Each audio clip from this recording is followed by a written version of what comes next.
Kamna Maori and Nisambula Vinaka, everyone. It was really great to be able to see the Pacific Perceptions Study and Report from the Pacific Cooperation Foundation. Snapshots and surveys such as this are really useful for gauging the level of interest and the level of understanding amongst people in Aotearoa, New Zealand, when it comes to the Pacific diaspora in New Zealand and also the broader Oceania. It was really heartening to see a good level of engagement and understanding with respect to New Zealand's colonial impact. And it was also really great to see a good level of understanding and engagement on the issues of the Dawn raids and the importance of the apology to Pacific peoples.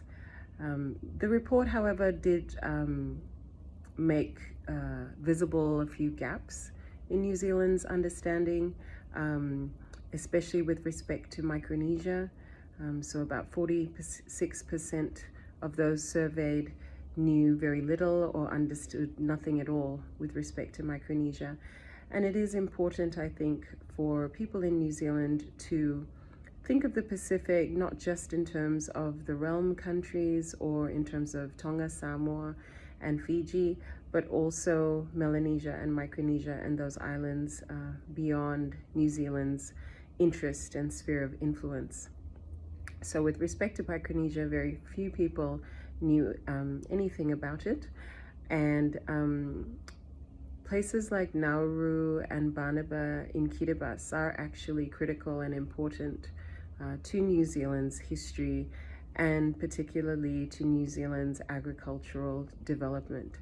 So for 80 years, New Zealand sourced phosphate from Nauru and Banaba, and this phosphate was used in New Zealand's fertilizer industry, which expanded its farmlands and also greatly increased the rate of export and commodities for New Zealand.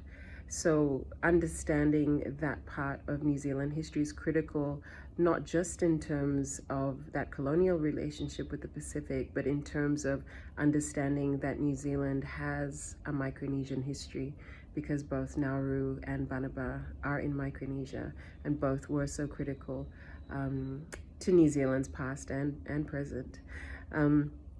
So other than those sorts of gaps, which I think are quite important for any sense of mainstreaming Pacific studies in the New Zealand curriculum, I do think these sorts of broad surveys and snapshots of perceptions amongst New Zealand citizens of the Pacific are so important for gauging a level of Pacific literacy in New Zealand. And certainly I will be using this report in my Pacific Studies teaching here in Australia, and recommending that Australia do a similar kind of survey to gauge Australian levels of understanding, knowledge, and literacy of Oceania.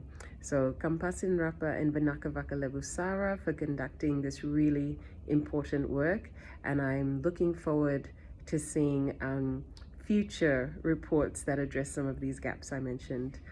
Kam Rapa.